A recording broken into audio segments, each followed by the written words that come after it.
میں آپ کو ایک چھوٹی سی ذاتی مثال بتاؤں، سچی بات ہے کہ یہ بہت پرانی بات ہے، تقریباً 6 سال کے لگ بھگ ایک شخص میرے پاس آیا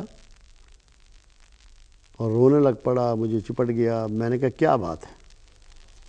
کہتا ہے جی مجھے بلڈ کینسر ہو گیا، مجھے بلڈ کینسر ہو گیا ہے۔ میں نے کہا کہاں کے رہنے والے ہو؟ کہتا میں لاہور میں ہوتا ہوں، بہت بڑا بزنس ہے۔ میں نے نہیں، رہنے والے کہاں کے ہو؟ کہتا ہے فیصل آباد کا۔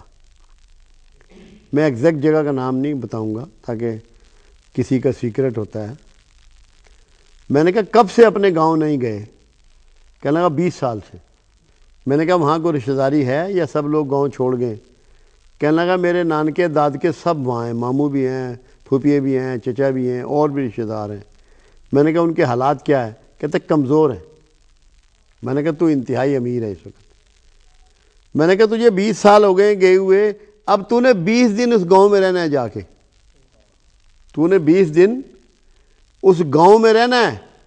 کسی کو بھینس لے دینی ہے، کسی کو بیل لے دینا ہے، کسی کا ہل ٹھیک کرا دینا ہے، کسی کی چھت ٹھیک کرا دینی ہے، کسی کے کھیت میں پائپ ڈلوا دینا ہے یا کوئی ایسا جس سے پانی اس کو مل جائے۔ تو نے سیوا کرنی ہے اپنے رشتہ داروں کی، ان کی خدمت کرنی ہے تو نے، اس کے بعد تو نے میرے پاس واپس آنا ہے۔ وہ شخص نے میری بات پوری مانی اور اپنے گاؤں چلا گیا۔ 20 دن میں اس نے سب کی خوب خدمت کی، گھل مل گیا ان میں۔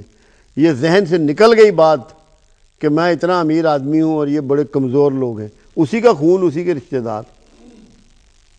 وہ جو ایک زوم انسان کے اندر پیدا ہو جاتا ہے نا، کسی زیادہ علم کی وجہ سے یا حیثیت کی وجہ سے، مالی پوزیشن کی وجہ سے۔ 20 دن کے بعد آیا، میں نے کہا جا سارے ٹیسٹ کروا کے میرے پاس آ۔ جب آیا تو میرے پاؤں پکڑ لیے، رونا شروع ہو گیا۔ میں نے کہا بھائی کیا ہوا؟ کہتا ہے اللہ نے تمام بیماریوں کو رفع کر دیا۔ یہ خدا گواہ کر کے میں آپ کو بات بتا رہا ہوں، اللہ گواہ ہے اس بات کے لیے، میں نے نام نہیں اس کا آپ کو ذکر کیا۔ میرے اپنے آنسو نکل آئے۔ اس بات سے آپ صلہ رحمیت کی اہمیت کا اندازہ لگائیں کہ اگر آپ صلہ رحمی کے طریقے کو پکڑ لیں گے، اپنا لیں گے، تو کیسی کیسی موذی امراض سے آپ کی نجات مل جائے گی، آپ کو آپ کی جان چھوٹ جائے گی۔ کتنا ڈپریشن ہے معاشرے میں، لوگوں کو نیند نہیں آتی، راتوں کو اٹھ اٹھ کے بیٹھتے ہیں، بے چین رہتے ہیں، ٹرنکلائزر کھاتے ہیں، اینٹی ڈپریشن دوائیاں کھا رہے ہیں۔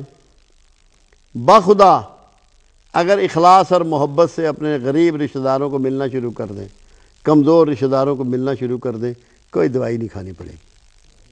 کر کے دیکھیں، کرنا شرط ہے۔ کیوں؟ یہ میرے آقا فرما رہے ہیں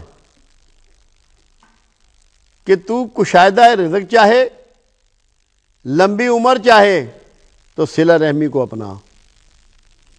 تو آدمی 2 ہی چیزیں تو دنیا میں چاہ رہا ہے، اور مرنے تک یہ دعائیں کرتا رہے گا کہ یا اللہ میرے رزق میں کشادگی کر، میری عمر میں برکت دے۔ یہ دونوں چیزوں کی نشاندہی اللہ کے حبیب صلی اللہ علیہ وسلم نے صلہ رحمی کے ریفرنس سے آپ کو پہنچا دی۔ اور پھر بھی اگر آپ توجہ نہ دیں تو آپ سب بد نصیب بھی کوئی ہو سکتا ہے، جسے یہ پتہ لگ جائے کہ اگر میں بہن کی دعوت کروں گا تو مقروض نہیں رہوں گا، رشتہ داروں کی خدمت کروں گا تو بڑی بیماریاں مجھے چھوڑ جائیں گی، اپنے عزیزوں کی عزت و احترام کروں گا تو ڈپریشن سے نکل جاؤں گا، تو وہ پھر بھی اگر نہ کرے تو اس سے بڑا بد نصیب کون؟ اس کو اللہ کا حکم، رسول اللہ صلی اللہ علیہ وسلم کا حکم، آپ نے چل کے دکھایا، آپ نے کر کے دکھایا، اور زندگی کے روز مرہ کے تجربات۔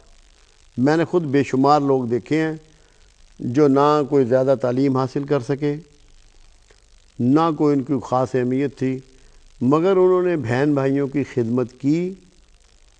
آج وہ دنیا میں نیک نام بھی ہیں، معاشی طور پر بھی طاقتور ہیں، پہچان کے حوالے سے، سیاست کے حوالے سے بھی جانے پہچانے جاتے۔ تو صلہ رحمی کو کوئی چھوٹی بات آپ ہرگز مت سمجھیں، یہ جنت کا سرٹیفکیٹ ہے، ضامن ہے اللہ اور اس کا رسول۔ تو اگر آپ لوگوں نے اس کو اپنا لیا تو اس سے بڑھ کے کوئی بات نہیں ہے۔ میں ایک دفعہ